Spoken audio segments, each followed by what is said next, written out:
తెలంగాణలో కూడా చాలా దొంగ ఓట్లు ఉన్నాయి. దీనికి సంబంధించి ఒక విలేజ్కి సంబంధించినటువంటి డాటాను అటు రాష్ట్ర ఎన్నికల ప్రధాన అధికారి కలిసి బీజేపీ ఎంపీ రఘునందన్ రావు గారు అందించారు. ఏం చెప్పారు, అసలు అక్కడ ఏం మాట్లాడన్న విషయపై ఒక్కసారి ఆయనతో మాట్లాడించేటువంటి ప్రయత్నం చేద్దాం. సార్, మీరు చెప్పినటువంటి 2025 కన్నా ముందు అంటారు, ఇక్కడ రాష్ట్ర ప్రభుత్వం కూడా 2023లో కూడా వచ్చినటువంటి సిచ్యువేషన్, అప్పుడు కూడా ఈ దొంగ ఓట్లతోనే ఈ ప్రభుత్వం గెలిచిందని మీరు అనుకుంటున్నారా?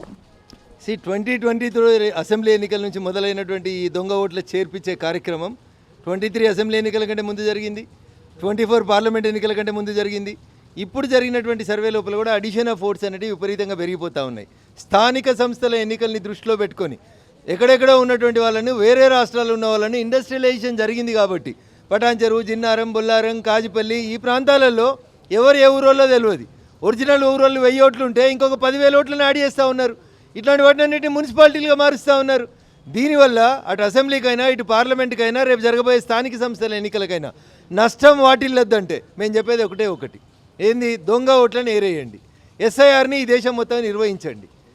మీరు బెంగళూరులో ఉదాహరణ చూపిస్తే, నేను నా మెదక్ పార్లమెంట్ పరిధిలో ఒక చిన్న ఊరు ఐలాపూర్ అనేటువంటి ఊరు, పటాన్చెరు అసెంబ్లీ కాన్స్టిట్యున్సీ పరిధిలో ఉన్న ఒక ఊరు మీద సంవత్సరం 4 నెలల నుంచి మేము పోరాడుతుంటే దొంగ ఓట్లను తీసేసేందుకు ఎవరు ముందుకు వస్తలేరు.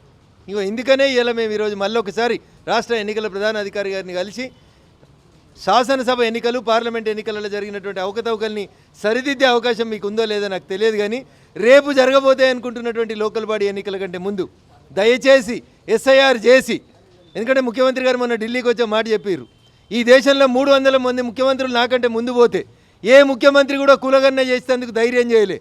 నేను నెల రోజులలో శాస్త్రీయంగా కులగణన చేసిన అని చెప్పారు. అన్న, చాలా మంచి పని చేసినావు. అదే నెల రోజులు టైం తీసుకొని అన్ని ఊర్లలో ఉన్నటువంటి దొంగ ఓట్లను ఏరేసే కార్యక్రమాన్ని మొదలుపెట్టమని రాష్ట్ర ముఖ్యమంత్రి గారికి నేను ఈ సందర్భంగా అప్పీల్ చేస్తాను. ఇప్పుడు ఎన్నికల అధికారిని కలిసారు కదా, ఎక్కడ, ఎందుకంటే మీరు ఆల్రెడీ ఒక్కొక్కరిగా కంప్లైంట్ ఇస్తూ వస్తున్నారు. ముందుగా అక్కడ ఎన్నికల అధికారి, కలెక్టర్కు, ఆ తర్వాత తహసీల్దార్, అంతకుముందు ఉన్నటువంటి ఇక్కడ ఎన్నికల అధికారి ఏమన్నారు? మరి ఏదైనా చర్యలు తీసుకుంటామన్నారా? ఎక్కడ తప్పిదం జరిగిందని ఏమైనా చెప్పారా? ఎక్కడ తప్పిదం జరిగిందని అంటే కొంచెం విచారణ జరపాల్సి ఉంటుంది, సమయం ఏమని అడిగినారు. తప్పకుండా మీరు ఇచ్చిన కంప్లైంట్ మీద మీకు న్యాయం చేస్తామని చెప్పినారు. సాధ్యమైనంత తొందరగా తహసీల్దార్ని, కలెక్టర్ని, ఎన్నికల అధికారులు అందరినీ పిలిచి ఒక జాయింట్ మీటింగ్ పెట్టి మళ్ళీ మీకు సమాధానం ఇస్తామని చెప్పి ఎన్నికల కమిషనర్ గారు చెప్పడం జరిగింది. రాహుల్ గాంధీకి వ్యతిరేకంగా మాట్లాడుతూనే కర్ణాటక మంత్రిని కూడా బర్తరఫ్ చేసినటువంటి ఘటన ఉంది. ఇక్కడ ఎస్ఐఆర్ నిర్వహిస్తాడని చెప్పి ముఖ్యమంత్రి ధైర్యం చేస్తారని మీరు అనుకుంటున్నారా? ఇప్పుడు దేశవ్యాప్తంగా ఇది ప్రజల మనసులలో ఒక అనుమానాన్ని రాహుల్ గాంధీ గారు చొప్పించారు. ఆ అనుమానాన్ని నివృత్తి చేయాల్సినటువంటి బాధ్యత లీడర్ ఆఫ్ అపోజిషన్గా ప్రతిపక్షం మీద కూడా ఉంటుంది. మేము పాలకపక్షం ఏమంటున్నామంటే దొంగోట్లను ఏరేద్దామంటున్నాం, which is good for the country. Original ఓట్లతోటే ఎలక్షన్ జరగాలంటున్నాం. దానికోసమే ఎస్ఐఆర్ తెచ్చినాం. ఎస్ఐఆర్ ఒక పశ్చిమ బెంగాల్ కోసమో, ఒక బీహార్ కోసమో కాదు, ఎస్ఐఆర్ దేశవ్యాప్తంగా జరపమంటున్నాం. What is wrong in it చేయమంటున్నాం. మీ పార్లమెంట్ పరిధిలో దొంగ ఓట్లు మీకు కూడా పడవచ్చు కదా, కేవలం ఇతర పార్టీలకు పడ్డాయని ఎందుకు అనుకోవాలి?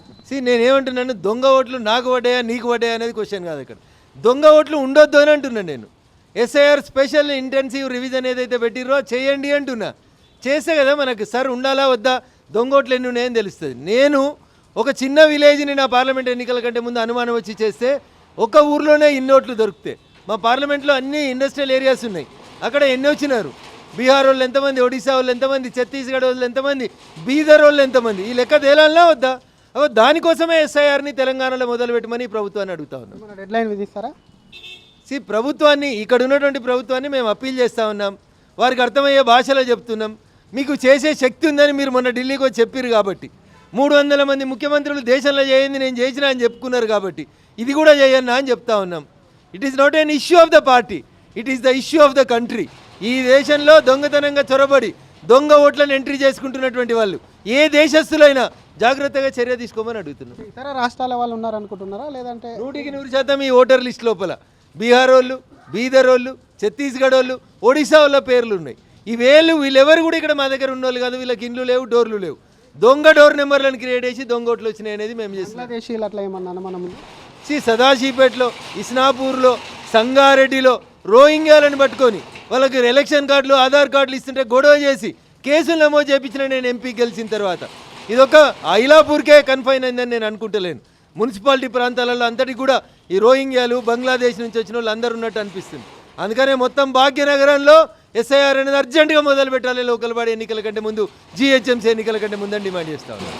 Thank you sir. ఇది అసలు ఎస్ఐఆర్ అనేది కూడా తెలంగాణలో చేపట్టాలి, జీహెచ్ఎంసీలో కూడా ప్రధానంగా ముందు చేపట్టాలనుకుంటుంది.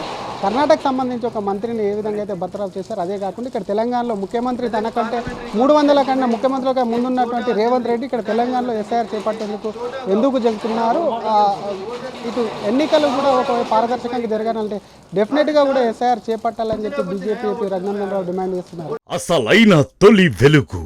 ఫాలో వాట్సాప్ @తొలి వెలుగు official.